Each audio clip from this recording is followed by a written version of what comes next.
Theresa May is in the background giving a farewell speech. That should be her last speech as Prime Minister, her last official capacity, at least in engaging in this way as Prime Minister. She's planning out her vision. I don't know what her vision is, but I would say her time as Prime Minister has been an outright, complete, and utter disaster. Good riddance. Let the door hit you with a good Lord split you. Whatever adjective, whatever phraseology you want to use, depending upon where you come from, I would imagine there's all sorts of colorful phrases that could be used, but hit the bricks. Hit the bricks. Her time as Prime Minister has been one of calamity and utter failure. I mean, after all, she's the one that took a conservative majority and whittled it down to not being a majority, at the very least a governing majority, requiring the DUP to prop up her government. She's the one that made out her red lines. She's the one that ended up with a deal that got voted down by historic margins 3 times. In fact, it got voted down twice, and the Speaker of the House wouldn't allow the Prime Minister to bring it back because he said you can't keep bringing the same deal thing back over and over and over again, trying to force Parliament to vote your deal through. Public wasn't for it. Do you realize that the pound has lost literally almost half its value? When I was traveling in the UK, £1 was $2. They've gotten to the point where £1 is nearing $1. Failure. She's nailing out her vision, but failure. And one last sad and shameful act as Prime Minister. The Prime Minister that couldn't get accomplished what she wanted it to accomplish, that failed at every aspect of her job, stunk up Parliament one last time. And in one sad, hypocritical act, accuses Jeremy Corbyn of harboring a bunch of anti-Semites in Labour. Welcome to the Soapbox.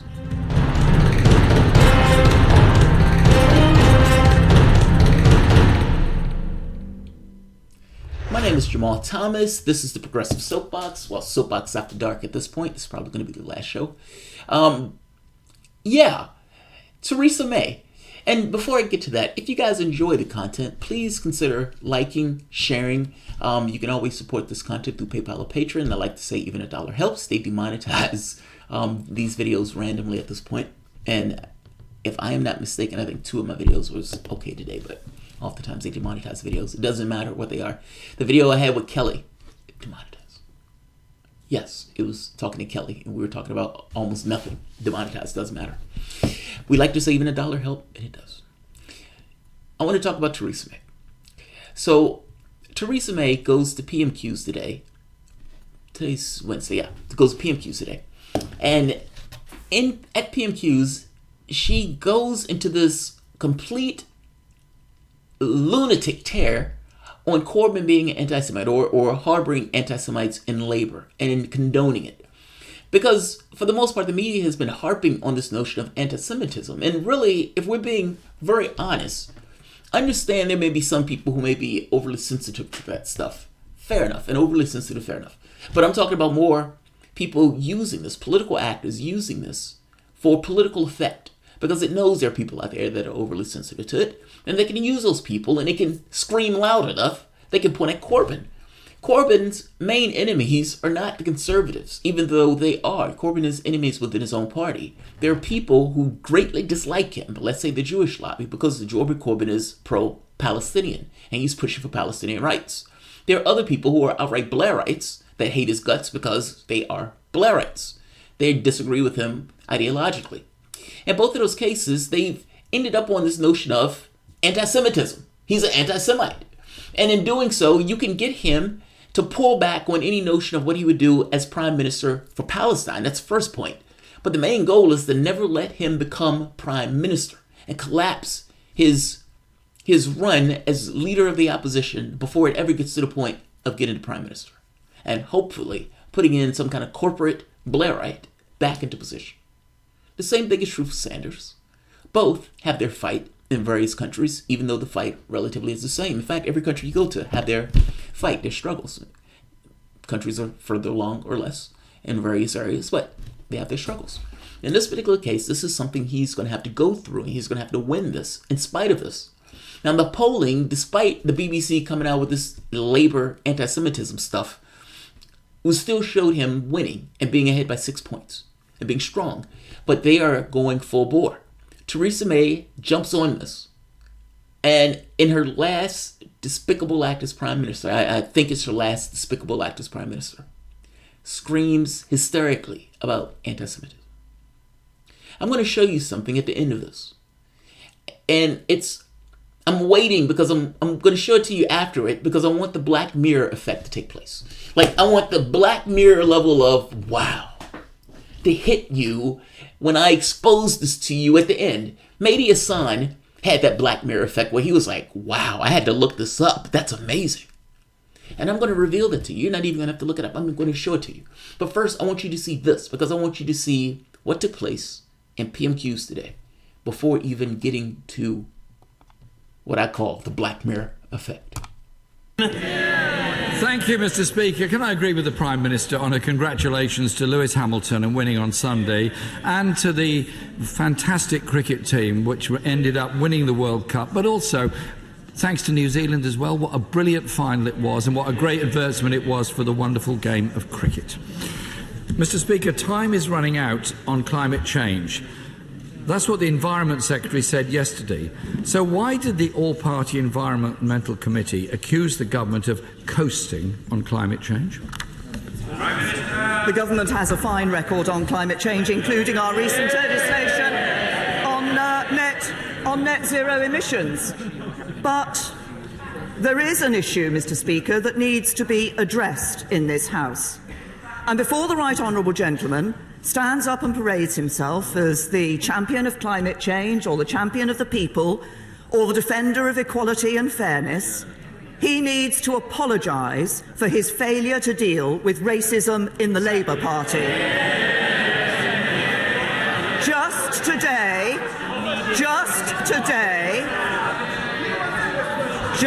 today, 60 distinguished members of the Labour Party have written in the newspapers, the Labour Party welcomes every...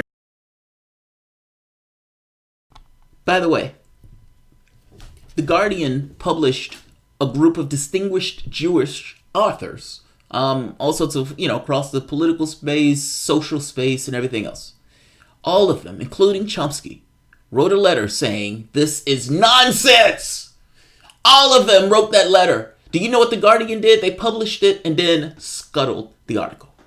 You want to hear from some Jews, but not the others, saying what you're doing is not just hurts your cause. Because there is real anti-Semitism, just like there's real racism and real sexism, etc., etc. But using this for political effect undermines it when the shit is real. This man has been a fighter for equality for his entire career. So it's like calling Martin Luther King, racist. It's horrendous. And yet they're able to get away with this shit in the BBC and all the media space because he is thrown down the gauntlet. I don't know if you've been paying attention to UK news, but Corbyn has thrown down the gauntlet on UK media. He was even taking on media itself. They hate his guts. And so they're running with this. And they're trying to take him down. And an opportunistic prime minister. And look, two things are true at once. She's doing her job. As nasty as that job is, she's doing her job. Boris Johnson is going to be running in an election with Jeremy Corbyn. She knows that has to take place because Parliament is not in a situation where anything can get through Parliament. Understand what it means. What Theresa May knows is that Jeremy Corbyn is most likely going to be running against a Conservative in the next election. And that election is not going to take place in 2020. That election is most likely going to take place in 2019. Because they're going to have to get the Parliament necessary in order for Boris Johnson to get out of the EU. Meaning Boris Johnson said, well, we're leaving on the 31st. Hell or high water. Well, you don't have a parliament that would allow you to do that. The only way you get a parliament that allows you to do that is called a general election. Theresa May knows that.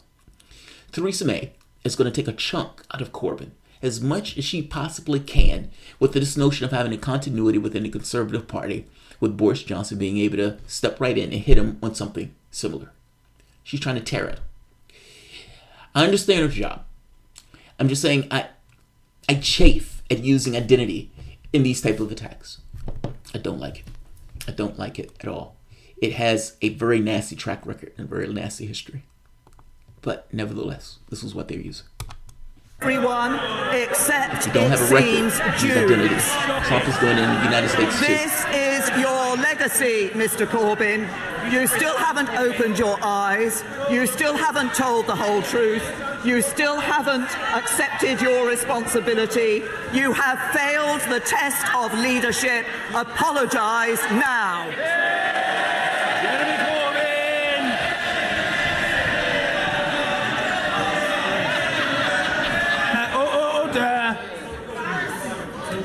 The right honourable gentleman will be heard. Politically effective. Politically, it's effective.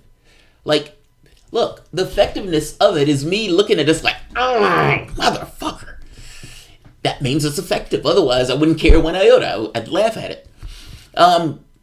It's effective in a grandstanding way, but more so, there are some people out there. Keep in mind, we're talking about Europe.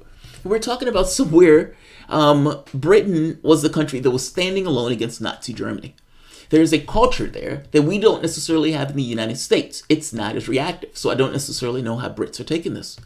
I do know that they were standing alone against Nazis, and I do know that creates a certain culture within the context of the country. It's kind of a memory within the country. Now, does that mean people are hyper-reactive and not see this for what it is? That's the question. Now, I see it for what it is. I see this as nonsense. Jeremy Corbyn has been on the side of equality and equal rights his entire career. There's nothing that you can tag on him on this particular front. And so they've gone to people who are friends of his. Look, by definition, protection or wanting a two-state solution for Palestine or an end to the occupation is not by definition anti-Semitic, even though the two get conflated in argumentation. And that's often what is being used when they hit Corbyn. I'm sorry, not all Labour members are created equal. There are Blairites. And sometimes, I don't necessarily know if the public pays attention to this, just like media in the United States, not all of them are created equal. A Democrat is not a Democrat, it's not a Democrat. Not all Labour members are the same. There are Blairites. They hate his guts every so much as the members of the Democratic Party who are third way hate the guts of progressives. They show you up for what you are. They are more than what you are in the sense of being a Labour member, meaning they don't equivocate on being Labour. They're Labour. They know what they are. In the same way that Sanders knows what he is. He's a shape. He's a formed thing. And if you're standing beside him, you pale in comparison because he knows exactly what he is. He's not trying to equivocate. He's not trying to dance between the raindrops. He's telling you, yeah, this is what I believe. Like it or dislike it. And he's going to argue the point. Democratic socialism. The public isn't for it. Fuck it, I'm going to argue it anyway. And he runs. Now, you can say he didn't have a choice but to, but he's doing it anyway. I guess I'm making the point that standing beside somebody like that other people often pale in comparison, especially if you're looking at them in a sense of, I know what this guy stands for. I know what this guy believes. If the Democratic Party takes that on, then third way neolibs, those people essentially lose their place. That's not something they want to take place. I'm making the point that the same thing is true in the UK. But in the UK, they have lost their place. Jeremy Corbyn is leader of the opposition, and they are desperately trying to get their hands back on it. So, if there is somebody from the UK who's looking at this and was like, oh wow, I didn't know. Yes, that's everything that I'm saying in this video is 1,000% correct. 1,000% correct. Let's let her continue. But again, there's a Black Mirror effect that is going to take place at the end of this video. So you may want to jump to the end of the video. But let's watch it. Heard attempts to shout down are down market, they're low grade, they're regarded with contempt by the public, but above all, they won't work. Be quiet. Jeremy Corbyn. Mr. Speaker, this party was the first to introduce anti-racist legislation into law in Britain. This party totally opposes racism in any form whatsoever. Anti-Semitism has no place in our society, no place in any of our parties, and no place in any of our dialogue. Neither does any other form of racism. And when 60% of Tory party members think Islam is a threat to Western civilization, as the Prime Minister has said, she will act on Islamophobia within her own party. I hope she does. I look forward to seeing that being dealt with, as we will deal with any racism that occurs within our own party as well. Mr. Speaker, the Committee on Climate Change. Take note. He didn't stop there. Now, you can say it's PMQs, he's supposed to ask a question, but he didn't get lost in the other stuff. He continues to press his case. I love that. I love it. Let's keep going. Change last week published its annual report, and it described the government's efforts on climate change not a bit like what the Prime Minister just said. They described it as being run like Dad's army. The government's target is to reduce carbon emissions by 57% by 2030. Can the Prime Minister tell us how much progress has been made on that? To the right honourable gentleman, on the climate change issue, the chairman of that committee said that the UK is the first major economy to set a net zero emissions target and intends to host the world leaders at next year's landmark climate conference. These are historic steps forward and position the UK at the forefront of the global low carbon transition. But just so we're clear, that's not really anything. Can you tell me where the Prime Minister stands on that? Yeah, we've set a date where we're going to get together and talk about stuff. Fair enough.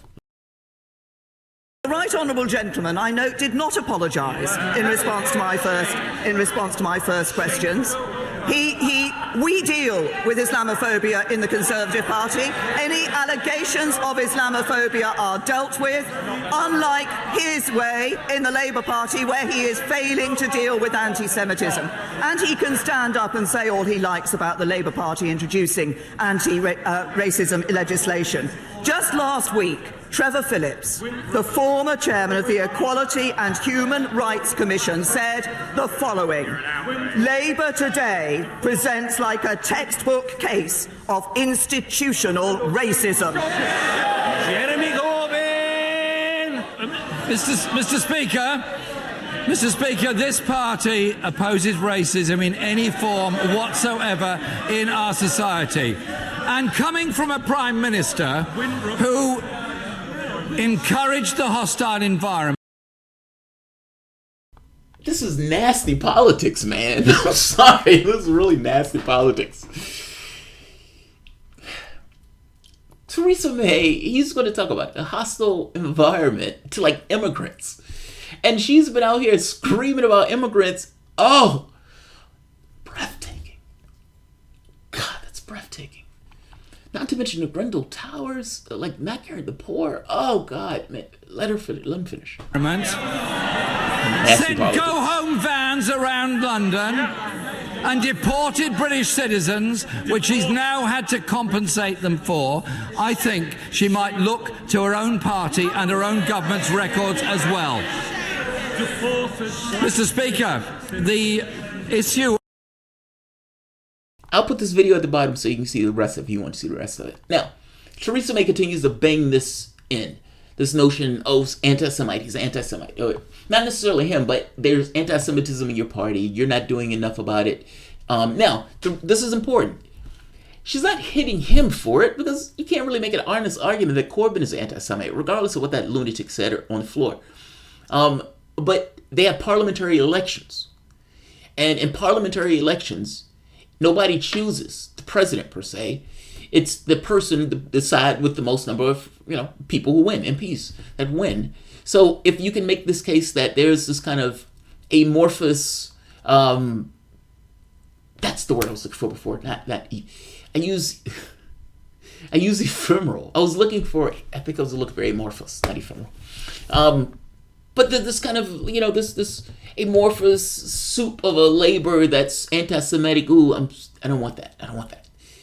But this is aggravating. So, she continues to drill this in. Now, back in, I don't know if you remember this, Obama was in office. I remember this. And I wasn't within my political awakening yet, but I do remember this particular point because I thought that was a moment when I was like, good job, Obama. Now, I didn't know all the details, and like I said, I wasn't fully within my political awakening, but this was the thing where the Yemenis were being attacked. They were being persecuted. No, I'm lying. I'm thinking of something else. Look at this. This popped up today. Back in 2010, persecuted Yemeni Jews. The question came up of resettlement. And would you be open to resettling those Jews within the UK? Jeremy Corbyn lobbied for this. Jeremy Corbyn pushed. He campaigned to get the Jews settled in the UK. That took place in 2010. Theresa May's Home Office denied them asylum. The woman who's up there screaming like a lunatic. Don't miss, resettlement of Yemeni Jews. Tabled February 2010. That the House is concerned that the small number of remaining Jews in Yemen are facing ongoing religious persecution and systematic mistreatment, which represents a critical threat to health, safety, and security of their community. Notes that the United States administration has facilitated the resettlement of Yemeni Jews in the United States for those with ties to that country and urged the government to follow this example and consider providing specific measures to those members and groups with ties to the UK who urgently need protection for humanitarian grounds. Corbyn, supporter. The Home Office denied this. They denied this. You know who's head of the Home Office? One Theresa May. The woman who's right here giving her farewell speech, and the woman who was right here screaming that there was all sorts of anti-Semitism in his Labour Party. It was the Labour Party, if you look at this.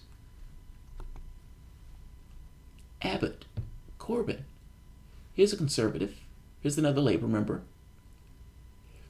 They were pushing for this.